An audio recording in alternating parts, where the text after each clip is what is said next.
What's the worst thing you have ever done? Story 1. My best friend and his father were in a car accident 5 years ago when we were both 16. His dad didn't survive, and my friend ended up in a coma for 12 weeks. I spent a lot of time at the hospital and at his house, trying to support his family however I could. His mother was struggling more than anyone. A few weeks after the accident, she had an emotional breakdown while driving me home from the hospital. She told me she couldn't be alone that night and begged me to stay for a while. I agreed, not wanting to leave her in that state.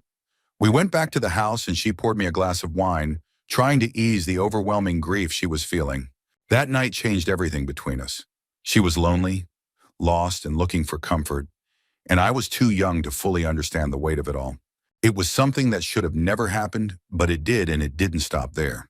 In the weeks that followed, she sought me out whenever the pain became too much, and I never turned her away. But everything changed when my friend finally woke up. The moment he was released from the hospital, it was like an unspoken agreement between us. We kept our distance, avoiding each other as if nothing had ever happened. To this day, we never talk about it. Story 2. When we were 10, my best friend and I were constantly bullied by a kid who lived in our complex. He was the worst kind of bully, the type who acted perfectly sweet around adults, but turned into a nightmare when no one was watching. One day, after he pinned my friend down and forced him to eat something disgusting off the ground, we decided we'd had enough. We wanted to make sure he never did anything like that again.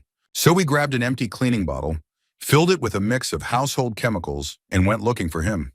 When we found him, he smirked and asked my friend if he was still hungry, making it clear he had no regrets. The second he stepped closer, I squeezed the bottle and sprayed him right in the face, a few times just to be sure. He ended up in the hospital with chemical burns and lost vision in one eye, with partial blindness in the other. For years, we never heard from him. But then, out of nowhere, he messaged me on Facebook. Instead of anger, he sent an apology. He admitted to how horribly he had treated us and, to my surprise, even thanked me for what happened. He called it a real eye-opener. His words, not mine. Now he works exclusively with blind children and says it's the most fulfilling thing he's ever done. Story 3. I posted this before, but reading this thread brought it all back again. I grew up poor in a dysfunctional household in a rural area. My parents struggled, and my siblings and I often went hungry. As the oldest, I tried my best to take care of them, but one day I failed in the worst way. When I was 7 and my little brother was 5, I was playing outside when he came up to me, holding a sandwich he had managed to put together from whatever scraps were in the kitchen. It was just one slice of bologna between two squished, dried-out pieces of bread. No cheese, no condiments, nothing extra. But to us, it was something. I don't know why I did it. Maybe it was jealousy, maybe just a childish tantrum, but I knocked it right out of his little hands onto the dirt. He immediately burst into tears and bent down to pick it up, desperate to salvage what little he had. Before he could, a group of the scrappy neighborhood dogs, like the kind every poor rural family seemed to have, rushed in, knocking him over and devouring it before his eyes. He just lay there in the dirt, crying, covered in dust, repeating over and over, "I made it to share with you." I'm 30 now and we have a close relationship, but I still think about that moment every single day. I don't know if he remembers it, and honestly, I hope he doesn't, but I do. And I don't think I'll ever forgive myself. Story 4. It was a Friday night, sometime around midnight, when I was walking downtown after leaving the bar. I had parked a few blocks away since city parking is a nightmare on the weekends. About halfway to my car, when the streets had emptied out, someone came up behind me, tapped my shoulder, and told me to hand over my wallet. Or, as he put it will be bad. His hand was shoved deep in his pocket, and I didn't know if he had a gun or a knife. But all I could think about was getting stabbed or shot, and I really didn't want that to happen. Before he could make a move, I reached for my wallet, but instead I grabbed the knife I always carried. Without thinking, I shoved my hand into his face, then stabbed him in the stomach. Once, twice, 3 times, then I ran, as hard and as fast as I could for what felt like a mile, maybe more. I never looked back, never told anyone, never called the cops. It felt like doing that would only put me in a worse position. I have no idea what happened to him, and I don't think I ever want to know. Story 5. I was 11 years old when it happened. My grandmother, who was raising me, was out running errands, and I asked her to bring me an Oreo McFlurry from Dairy Queen. She said no. It was out of her way. I kept asking, hoping to change her mind, but she refused. About 2 hours later, she came home. Instead of pulling into the driveway, she stopped at the end of it and just sat there for a while. It was strange, like she was considering leaving again. Curious, I went outside to see what was going on. When I walked up to the car, she rolled down the window and handed me an Oreo McFlurry. She had the biggest smile on her face, happy that she had surprised me. But instead of being grateful, I was still upset that she had said no earlier. Without thinking, I took it and threw it down onto the lawn. I remember the way her smile instantly faded, the confusion and hurt on her face as she stared at me. She passed away from cancer a year later. I'm 24 now, and that moment still haunts me. She had already raised her own kids, yet she chose to raise me too. She was the best person I've ever known, and I hate that when I think of her, this is the first memory that comes to mind. Story 6. This past summer, I was walking through a big city in an unfamiliar neighborhood. It was early evening, a few hours before sundown, in a quiet residential area about 20 minutes from the city center. The streets weren't empty, but there weren't many people around either, just a few scattered pedestrians and light traffic. As I walked, a car sped past me, then turned down a street I had just passed. It was going way too fast for a residential area. From the half-open passenger door, I heard a woman yelling something. I barely processed it, assuming it was just a group of reckless people messing around. I kept walking. So did everyone else. It wasn't until later that night, when I thought back on it, that I realized what she had actually screamed. Help! My stomach dropped. The fact that neither I nor anyone else on the street did a single thing to stop or check on her made me feel sick. No one called the cops. No one followed up. No one did anything. To this day, I have no idea what happened to her. Maybe it was nothing. Maybe it was something horrifying. And the worst part is, I'll never know. Story 7. A few months ago, I took a road trip with my wife and kids. On the way back, my son suddenly needed a bathroom break, so we pulled over at a rest stop. When I got out to help him, I noticed a wallet lying on the ground. Back in the car, I opened it up and found several credit cards, a social security card, a bank card, a driver's license, and $879 in cash. There were also a few other personal items. I looked up the guy on Facebook, sent him a friend request, and messaged him, letting him know I had found his wallet. 2 weeks passed with no response, so I contacted some of his relatives. Eventually, he called me. Instead of thanking me, the first thing he said was that I should bring it to him, an hour-and-a-half drive away. I told him that wasn't possible, but I could meet him halfway over the weekend. His response? That's messed up, bro. Still, he agreed to meet. During our conversation, he casually admitted that he had no idea how or when he lost the wallet because he had been hammered. The weekend arrived, and I showed up at the meeting spot on time. I waited for over 30 minutes before he finally called, saying, "My bad, bro. I was at the bar with my friends and forgot about you. I'll be there in about 10 minutes. It took another 45. When he finally arrived, he walked up looking obviously drunk. Before even acknowledging me, he muttered, "One sec, bro. I gotta piss." Then he disappeared into a nearby building, leaving me standing there. Something in me snapped. I had gone out of my way to return his wallet, and he couldn't even show basic respect.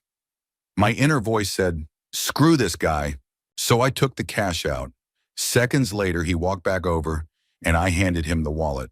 He snatched it from my hand, barely said thanks, and walked away. I never heard from him again. Story 8.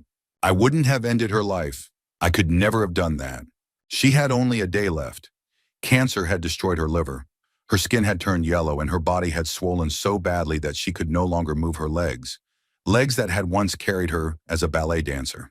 She had a Hickman line in her chest, a tube that was meant for chemotherapy. That night, she decided to cut through it, intending to bleed out on her own terms. She looked at me and whispered, "Why isn't it working?" It wasn't working because of her low blood pressure. If she had been standing, it might have worked. I should have let her go. I knew she was dying. I knew she was suffering. But instead, I closed up the tube, stopping the bleeding. I told myself it was the right thing to do, but deep down, I knew the truth. I was just too selfish to let go. She had always been brave. She had chosen to face the end her way. But I was weak, and because of that, she suffered another day. Story 9. This happened 20 years ago. I grew up in New York, attending a school where I was one of only 3 white kids. There were also a couple of Hispanic students, and the rest, around 2,300, were black. I was a typical inner-city kid. I listened to punk, I skateboarded, I liked bands like Dead Kennedys, but none of that mattered. Because of the way I looked, I was labeled a skinhead, and that label made me a target. I got jumped, a lot. Eventually, I left school because of it, but this is the story of the moment that pushed me over the edge. There were twins at my school. Let's call them John and John Tay. They made my life hell. One day I was standing in front of my locker when they snuck up behind me. I felt a hard slap on the side of my shaved head, so hard it left my ears ringing. I spun around, ready to fight, but stopped when I saw them and about 15 others blocking my way. The principal stood on the other side of the crowd, smirking. He saw what happened. He did nothing, I muttered. You'll get yours. Alone. That moment came later that day. I saw John heading toward the stairwell. We were on the 3rd floor, and the sight of him walking toward those stairs sent something dark through me. The years of abuse, the broken bones, the humiliation. It all boiled over. I ran at him full speed.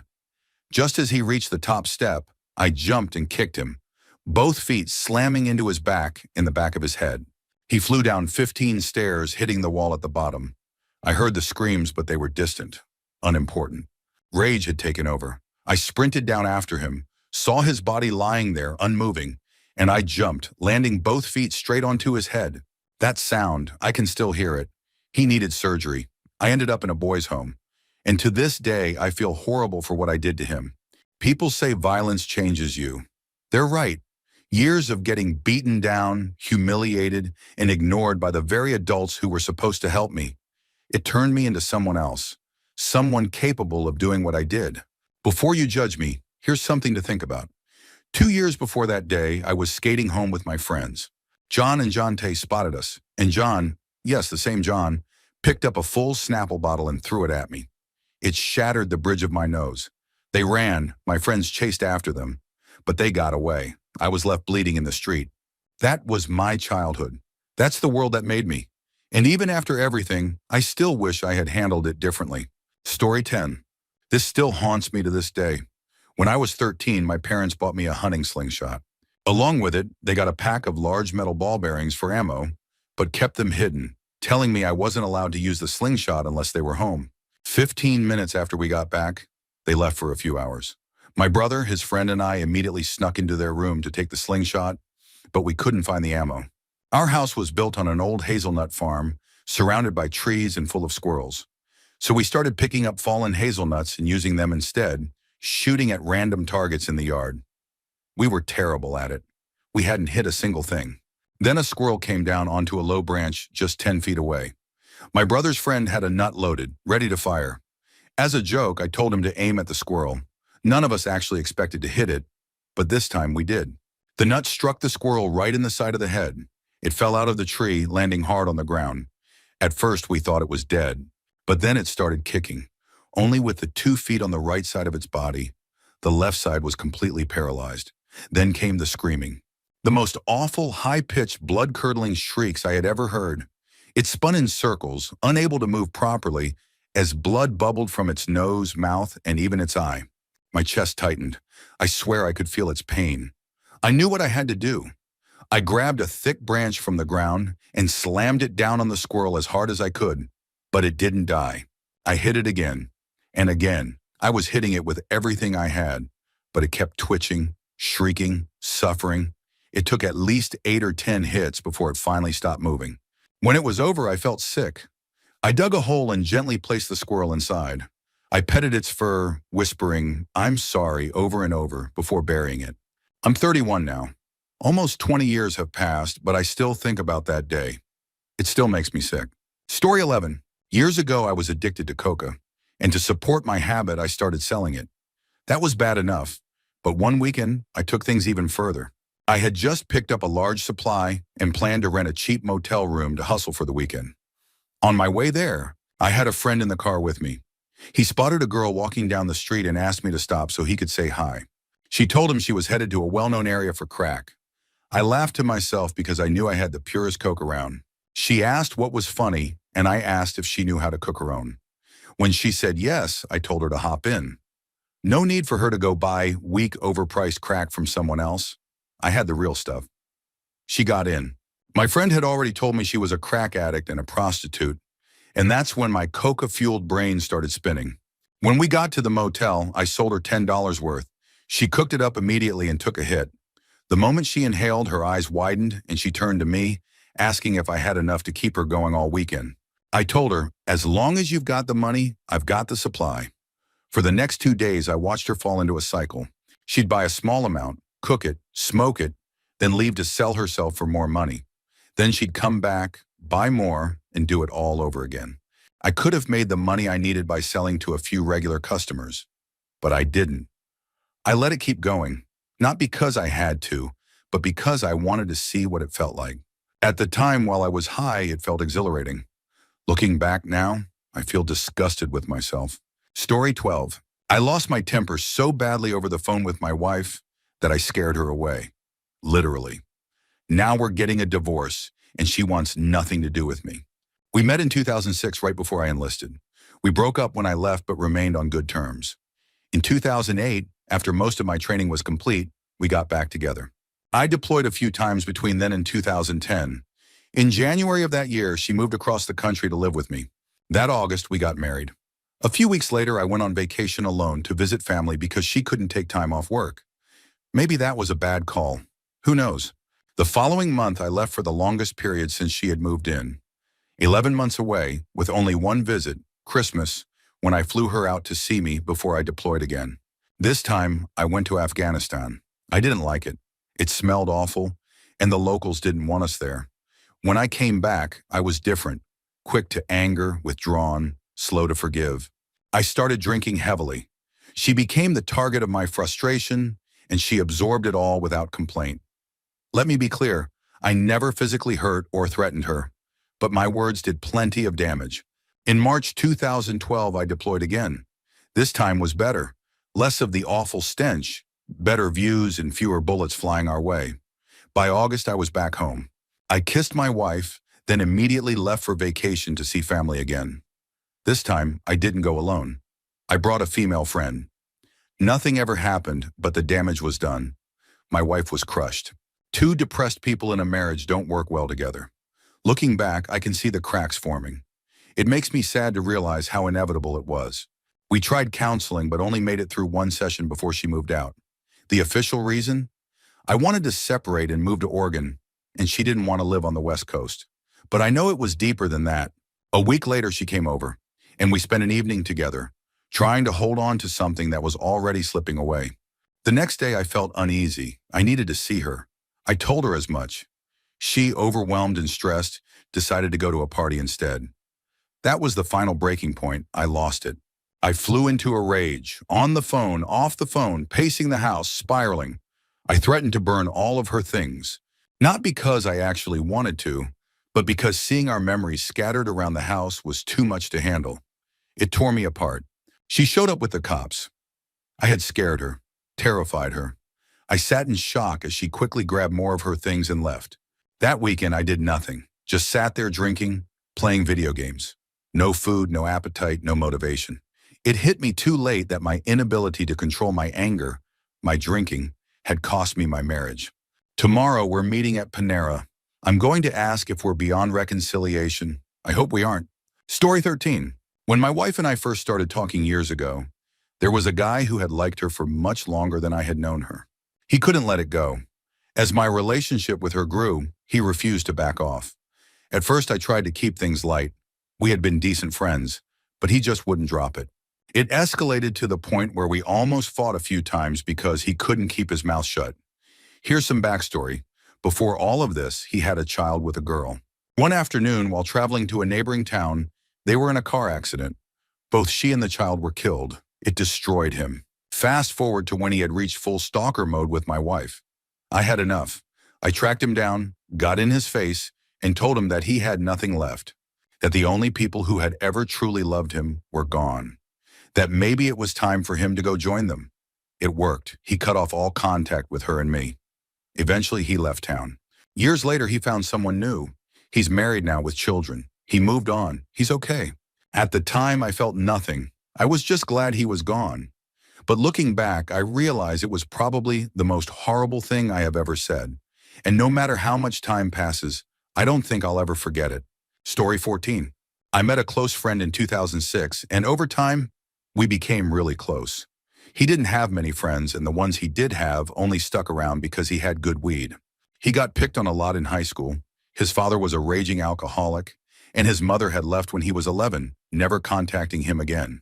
A couple of years ago, we got into a fight. I don't even remember what started it. All I recall is that it had something to do with a joke he made about my mom, and I took it way too personally. The argument escalated until I stormed out of his house at 3 in the morning. Before leaving, I turned to him and shouted, "Go Fing, kill yourself, you worthless piece of S. No one febbing loves you." I walked away furious. He kept trying to call me, texting me nonstop, leaving voicemails where he was just sobbing, saying how sorry he was, how he didn't mean it. I ignored every single one. After about a week of silence, I got a call from his father. My friend had gone into his garage and shot himself with his uncle's .45.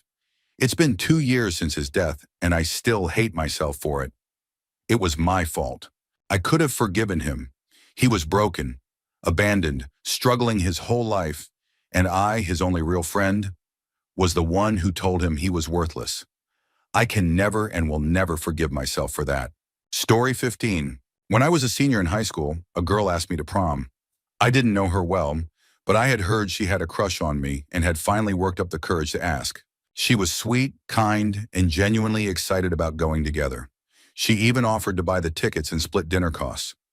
I figured, why not? I was single, and she seemed nice enough. Then the day before prom, my best friend invited me on a skiing trip with his family that same weekend. His older brother couldn't make it back from college, so they had an open spot for me. 3 days of free skiing, a cabin, and time with my best friend. Without a second thought, I said, "Sure," and immediately called the girl to cancel. I told her, "Sorry, but plans changed." That was it. When I told my mom, she looked like she was going to kill me. And honestly, I probably deserved it. She absolutely destroyed me. For an hour straight, she let me have it, making sure I understood exactly how awful I had been. And then she told me what I was going to do. Drive to the girl's house, apologize, and own up to hurting her feelings. I've always been ashamed of that moment, but I think it changed me for the better. I never wanted to feel that kind of shame again, and from that day forward, I tried to be a better person. Story 16.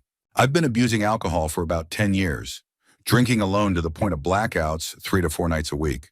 Everyone who knows me in my sober hours would probably describe me as a decent, respectful person. At least, that's what I hope. In May, I bought my first car. Since then, I've driven drunk at least 30 to 40 times. I never planned to, but once I started drinking, I'd sometimes panic that I didn't have enough for the night. That desperation would push me to get behind the wheel in search of more. Somehow, I've never had an accident, but I know that luck runs out. This behavior isn't just reckless, it's a death sentence waiting to happen. A few weeks ago, I finally took a step forward. I started attending AA meetings. I don't know if I can buy into the whole higher power concept, but I'm 17 days sober now, and for the first time, I feel like I might actually have a chance to break free from this cycle. More than anything, I know that if I don't, it's only a matter of time before I kill someone. I am deeply sorry for my actions, especially to anyone who has been affected by drunk driving. I can't believe I let myself become this person, but I don't want to be him anymore. Story 17. While on patrol in Baghdad, I accidentally shot a child. We were ambushed and the kid got caught in the middle of the firefight. He had been taking shelter in a courtyard, but at some point fear overtook him and he tried to run back home. It was an instant, a single awful second. I had my sights locked on an alley just beyond the courtyard gate, convinced that was where the enemy fire was coming from. When the child suddenly ran, I reacted on instinct. I pulled the trigger. 7 rounds hit him. We secured the area and rushed him to a local hospital, but if I had to guess, he didn't make it. That moment has stayed with me for years. I've thought about it more times than I can count. Along with other parts of my deployment that weren't exactly heroic, I don't know what to make of it all. It's just been strange.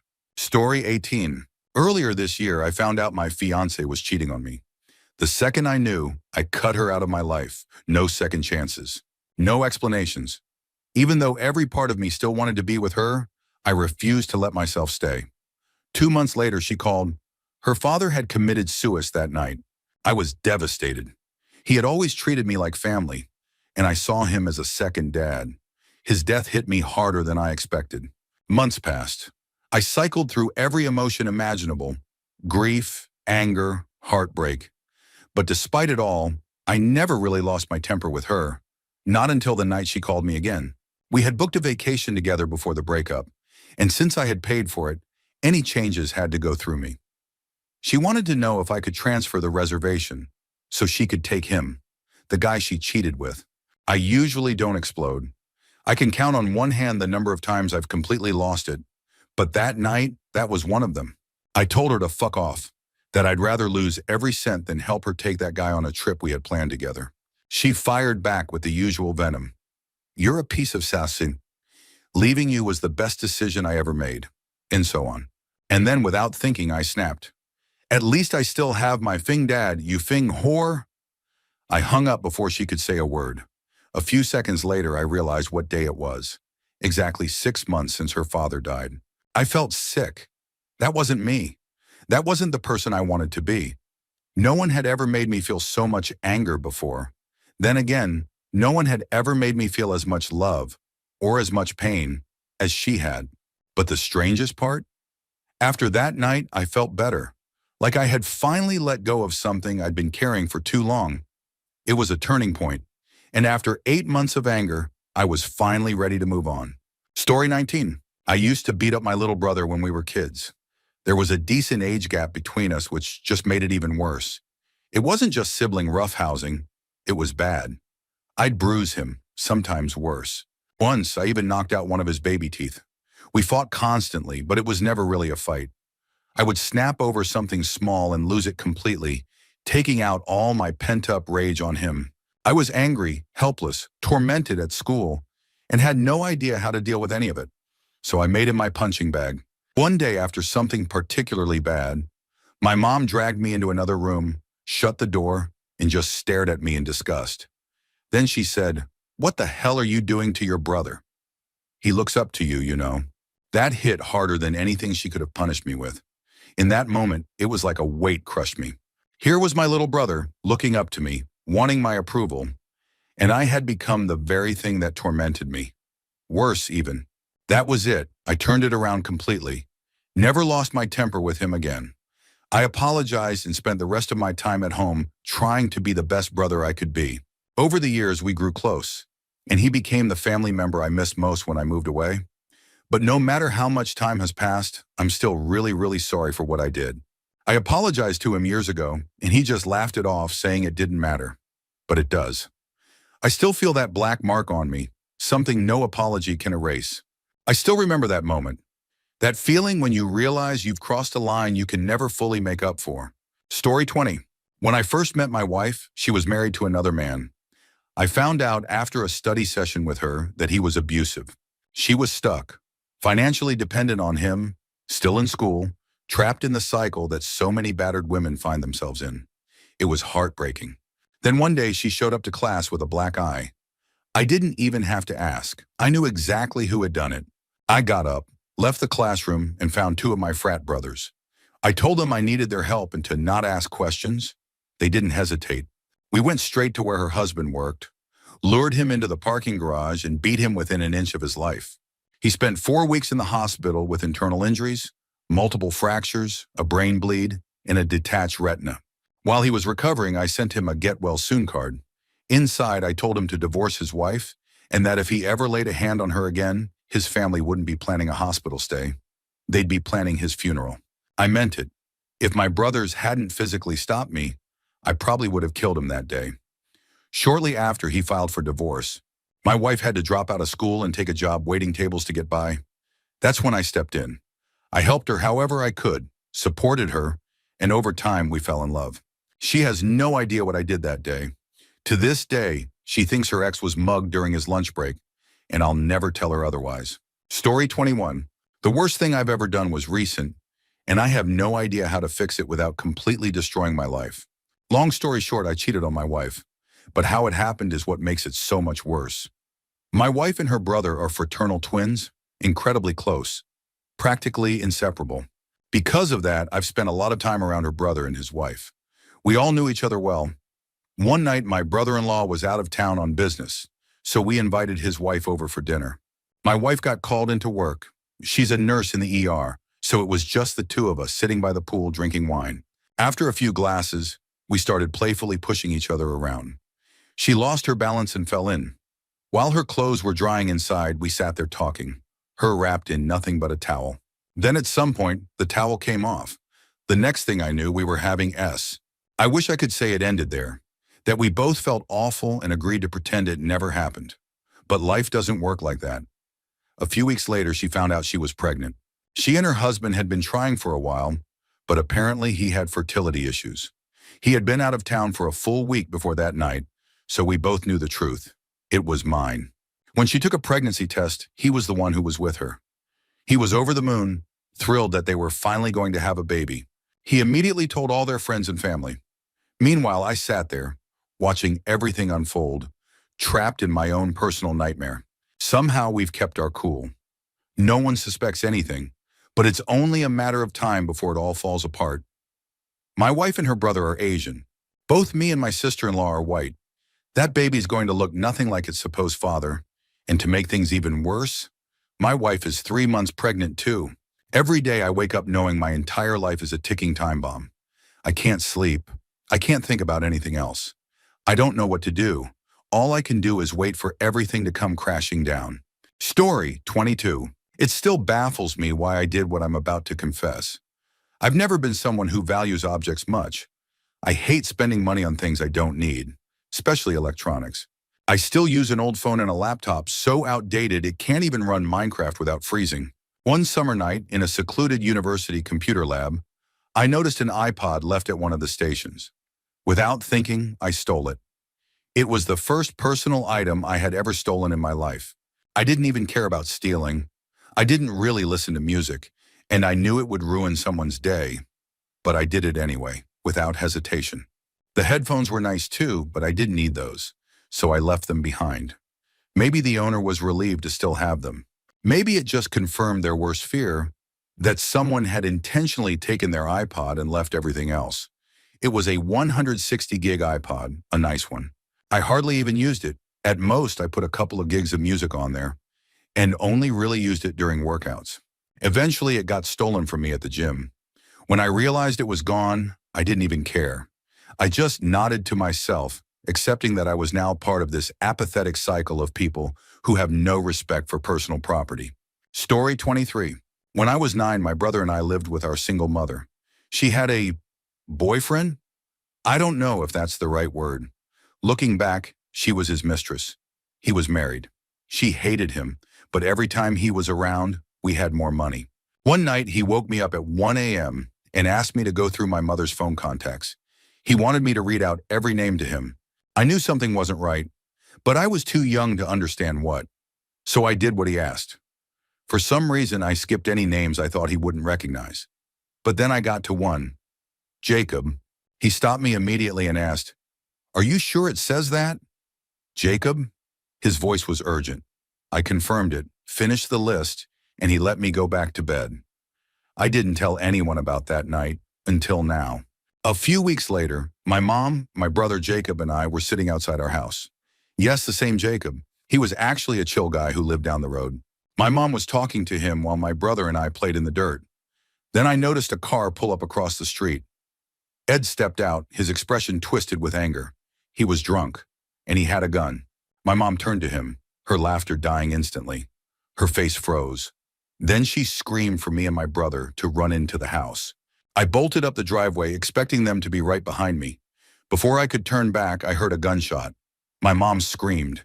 He had missed her, but the fear in her voice was worse than if she had been hit. I scrambled up the steps and into the house, locking the door behind me. I don't know how much time passed. It felt like forever. Maybe it was just seconds. Then I cracked the door open and looked outside. At first, I saw nothing. Then I heard a gurgling sound. I looked down, and everything in me went ice cold. My mother was lying at the bottom of the stairs. At first, she looked normal, like she had just fallen. But then I saw it, a gaping hole in her neck. Blood was pouring out, soaking her shirt, staining her necklace, choking her as she tried to breathe.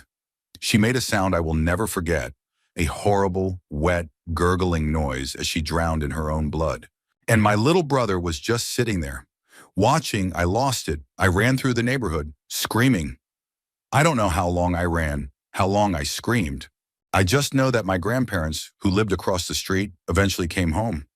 I ran to them, begged to use their phone, begged them to go to my mom.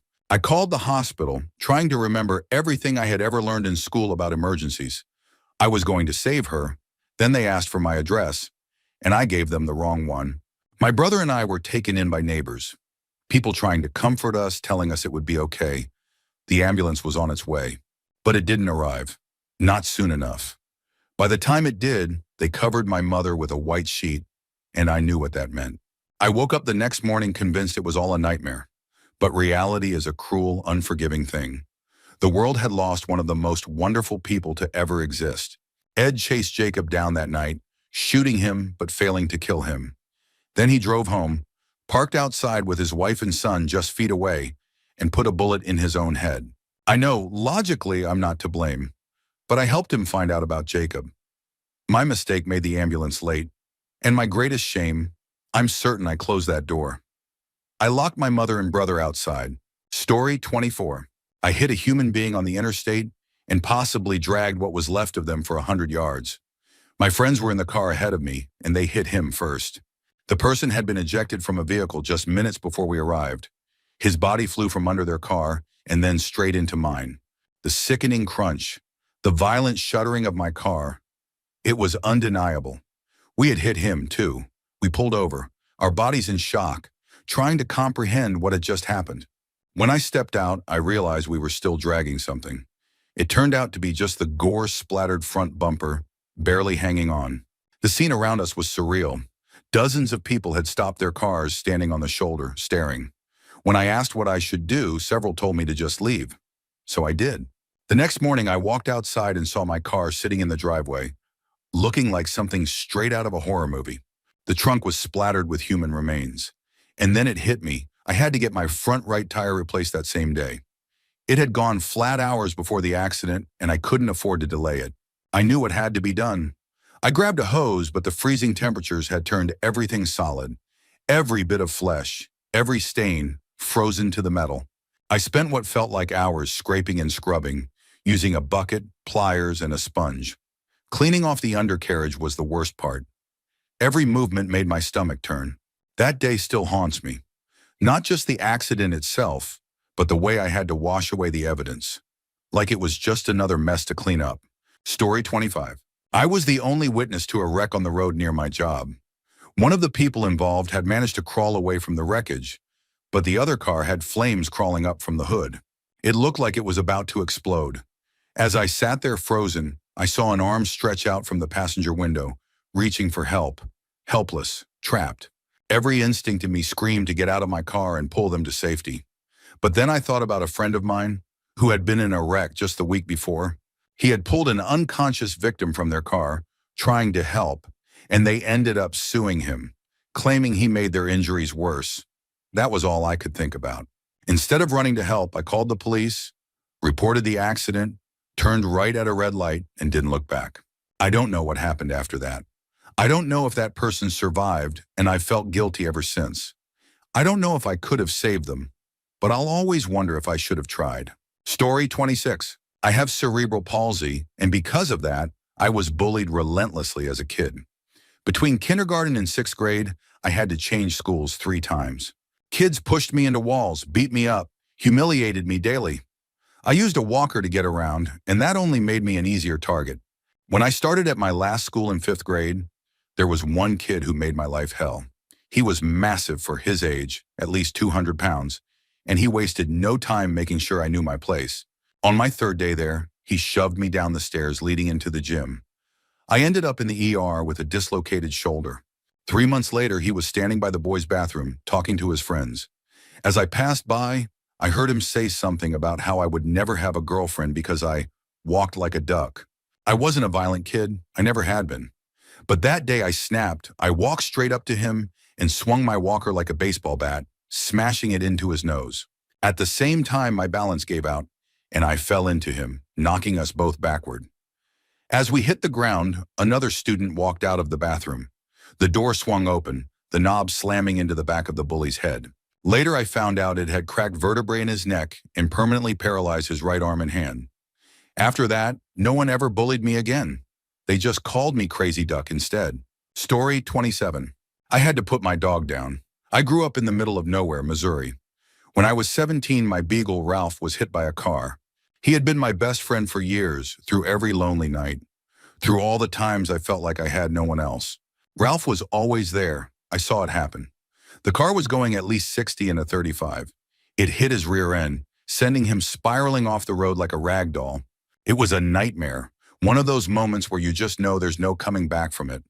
The driver never even slowed down. I ran to him, convinced he was gone. But when I reached the ditch, he let out the most painful, chilling whine I had ever heard. It made my blood run cold. I scooped him up, skipping school that day, carrying him home. No one was there. Even if I could drive, the nearest vet was hours away. His eyes met mine as I carried him up the driveway. It was the longest walk of my life. I laid him down on the porch, wrapped him in a blanket to keep him warm. The cold air wasn't the reason he was shaking, though. I sat with him, petting him, waiting for him to go, but he wouldn't. That's when I realized what I had to do. I went inside, grabbed my father's .22, loaded 2 rounds. When I returned, I carried Ralph to his favorite spot in the yard, where he used to dig holes just for the hell of it.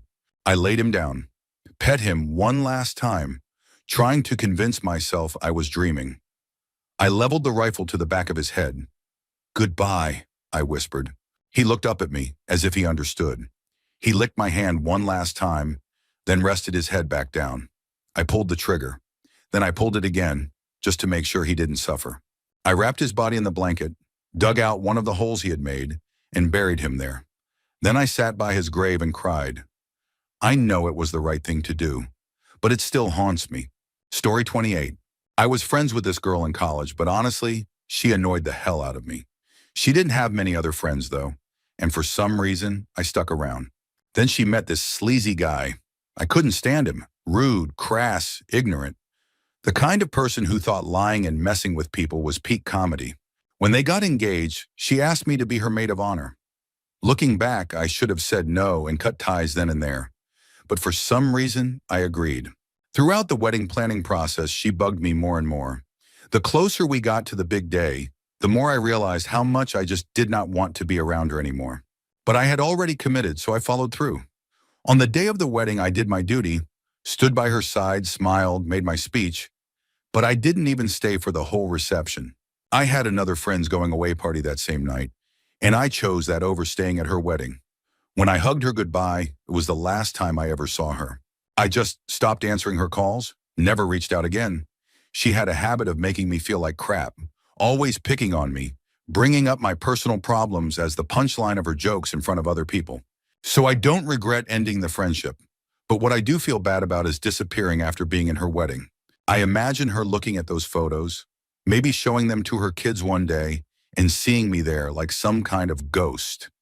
Just a face in the background of a chapter of her life I had no real intention of being in. That said, I did find out years later that they got divorced, so at least I was right about one thing. Story 29. When I was 17, I decided that my senior year was going to be different. I had new clothes, a new car, a new mindset. It was going to be my year, but there was one problem. The guy who had been picking on me for years. For nearly 4 years, this guy had made my life hell, and I had never fought back. Never yelled, never raised a hand, never even pushed back when he shoved me. I thought ignoring it would make it stop, but it never did. Day 1 of senior year, he picked up right where he left off. By day 2, I was already unraveling. By day 3, he spit on me. That was it. I had enough. That night, I went home, grabbed a bat and a ski mask from my closet, and walked to an old hardware store in town where he always hung out after school. He usually got there before his friends, so I knew I'd have a small window of time alone with him. I hid behind a dumpster and waited. When he showed up, he was smoking. Maybe a cigarette, maybe a joint. I didn't care. He had his back to me, completely unaware. I crept out from behind the dumpster, my hands tight around the bat. "Surprise, mother four!" I called out, lowering my voice so he wouldn't recognize it. He turned around and I swung the bat. The first hit cracked across his head, dropping him instantly. I hit him again, once in the chest, then again. He never even made a sound. He was out cold, and then I ran. I took off, sprinting through an old rundown neighborhood where no one was around to see. 6 blocks later, I ditched the bat and mask in another dumpster, caught my breath, and hopped on a bus. I rode it for a while, got off a few stops from my neighborhood, and walked the rest of the way home. Told my mom I had been at the library hanging out with friends. She didn't question it. I never got in trouble. Never did anything to make her suspect otherwise. The next day at school, he wasn't there. By lunch, I overheard people talking. He was in the hospital. Broken jaw, a fractured rib, and a cracked vertebra. He couldn't even tell the cops what happened. Just wrote on a piece of paper that someone had attacked him with a bat. No one saw anything. The guy who did it was never caught. Story 30. I hope you're serious about asking for the worst thing, because I've never told anyone this before. I dated a girl for the first 2 years of college. We were incredibly close. First love, the kind of relationship that felt like it would last forever. At some point, she confided in me about something she had never told anyone else. At the end of her senior year of high school, she had been raped by a black football player. She couldn't even imagine telling her parents. I remember holding her as she cried, telling her it didn't change the way I saw her, that she was still the same beautiful, kind, and pure person I loved, that what some pathetic excuse for a human being had done to her didn't define her. It became one of the reasons we were so close. By sophomore year, I started realizing that she had a very clear expectation, one that came from her upbringing in a deeply traditional family. She wanted us to get married soon after graduation, and while I loved her, I wasn't sure I was ready for that. I had seen too many young marriages fall apart, too many people end up trapped, resentful, unhappy. After months of agonizing over it, I finally told her the truth. I wasn't ready. And if that was what she needed from me, it wasn't fair to either of us to stay together. I told her I needed the summer to figure things out. She was devastated. My friends who still spoke to her told me she cried every night for over a month. It broke me, but I truly believed I was doing the right thing. The summer was hell for me too. I missed her more than I thought possible. Then at some point, she started dating again. And of all people it was, of course, a black football player at our college.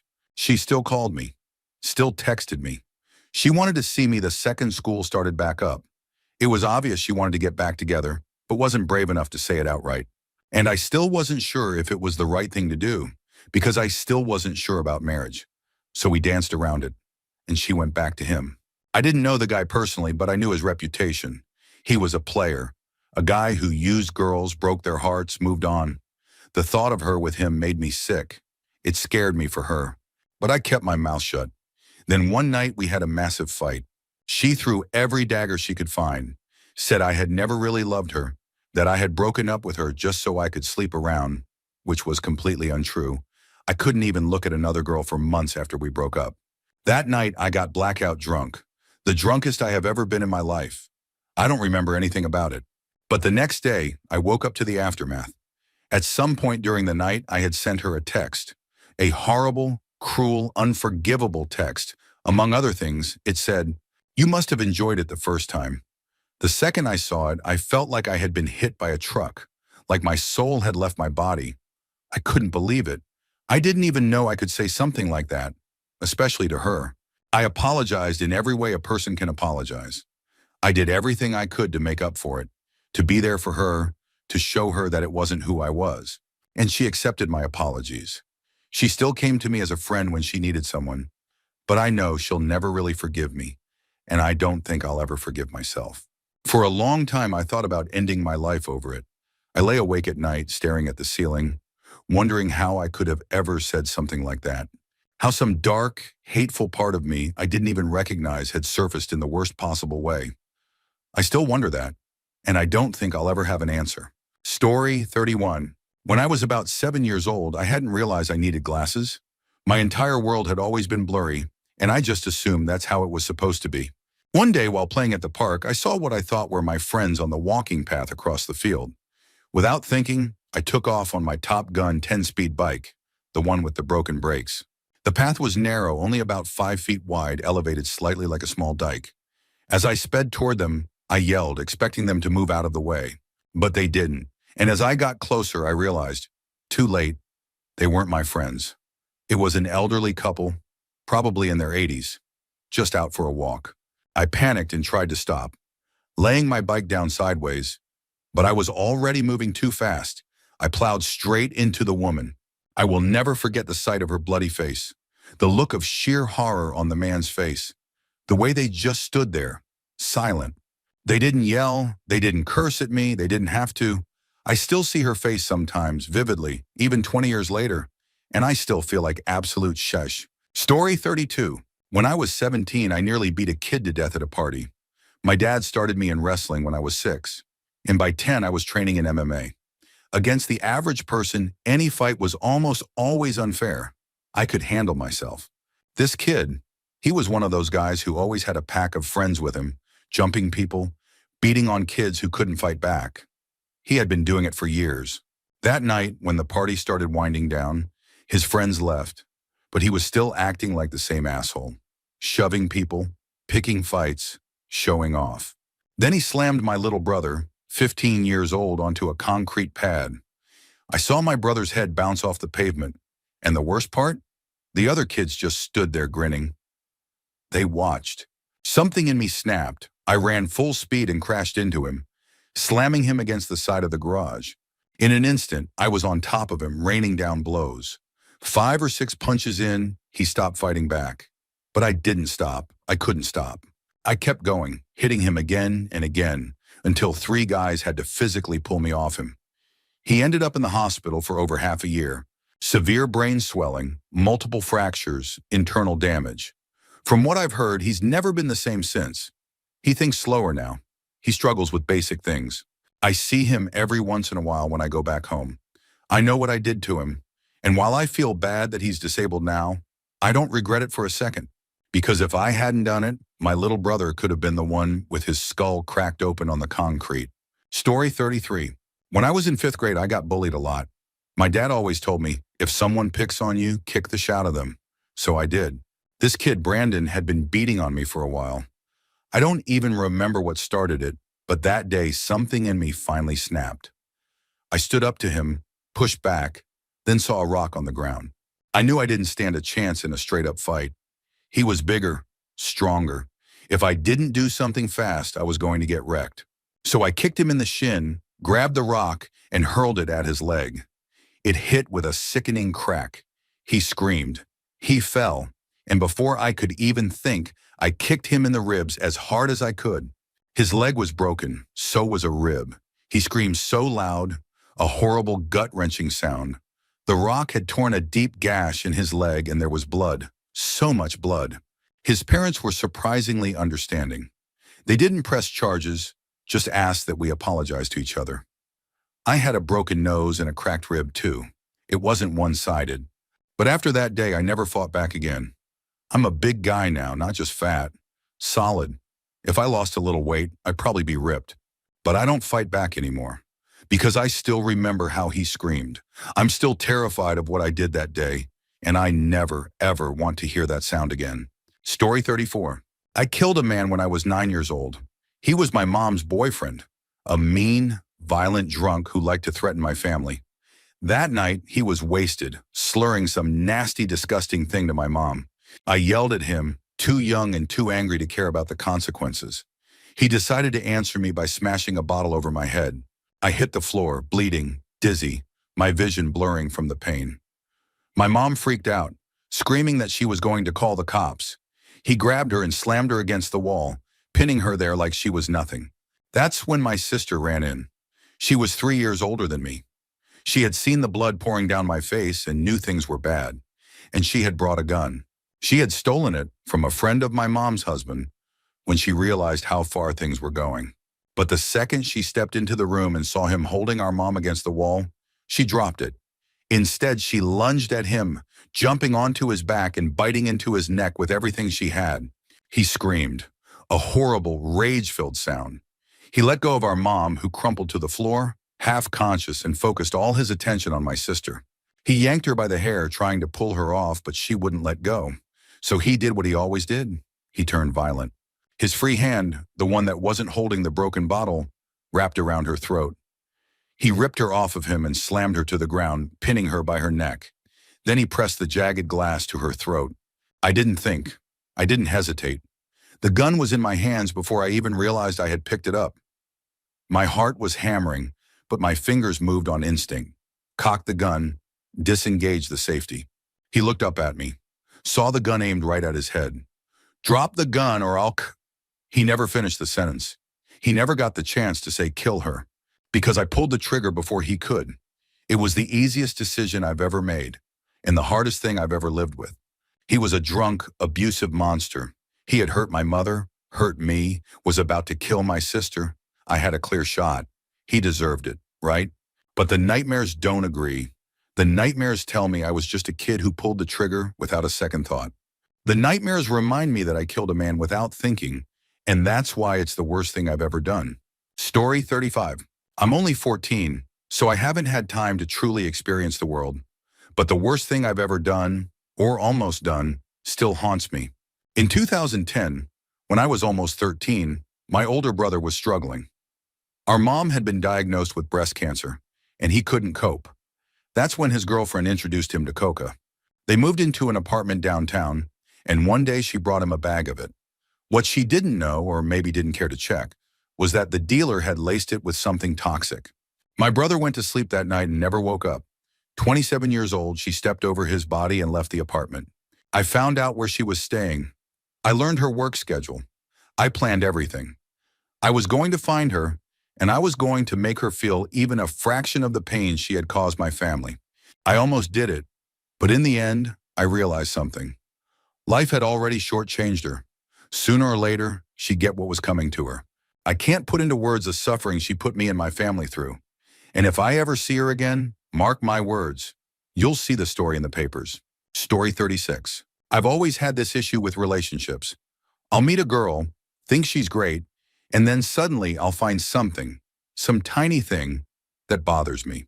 I fixate on it, make it bigger than it really is, and push her away. I don't know why I do it, but I always regret it afterward. There was one girl, Samantha. At the time, I was talking to another girl, but things weren't working out. I vented about it to a guy in one of my classes, and he told me about his friend, Samantha, who was stuck in a miserable relationship. He wanted to introduce us. We met at Buffalo Wild Wings one night, and then the three of us went back to her place to hang out. We talked for hours. She told me about how toxic her boyfriend was. I told her about my own past relationships. She gave me her number and said she wanted to be friends.